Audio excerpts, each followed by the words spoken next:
The most news in the morning. CNN's American Morning. Weekday, 6 a.m. Eastern. His music is iconic, but Sir Elton John has another talent that may surprise you. Tennis. Who knew you had a mean forehand? I got a good forehand. And he's using it for a good cause. Teaming up with his longtime friend Billie Jean King at this celebrity tennis tournament to raise money and awareness for AIDS. A constant fight, on the court and off. I know you say that AIDS is cyclical. Yeah. What do you mean by that?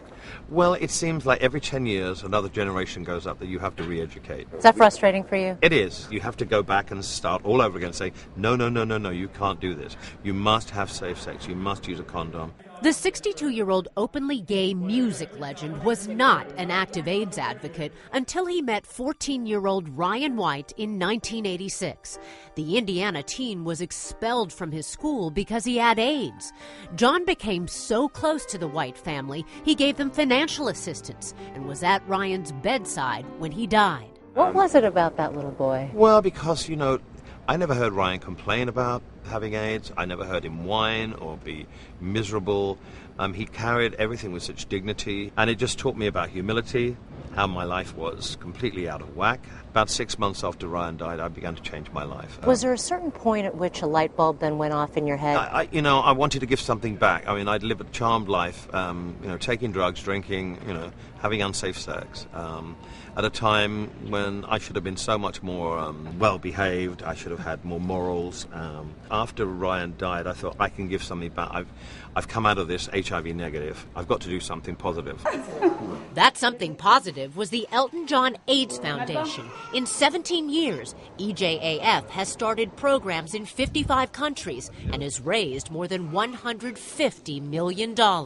You are Elton John. You could easily take a publicity photo, write a check, and call it a day. But you are out there, as you say in your own words, getting your hands dirty. Yeah. Why? Well, people are so grateful for the smallest thing. It doesn't take a lot of money to run a project in Africa for a year, $15,000, $20,000. This is something that's never going to go away in my lifetime. Yeah. So I've got to try and each year step up and do a little bit more.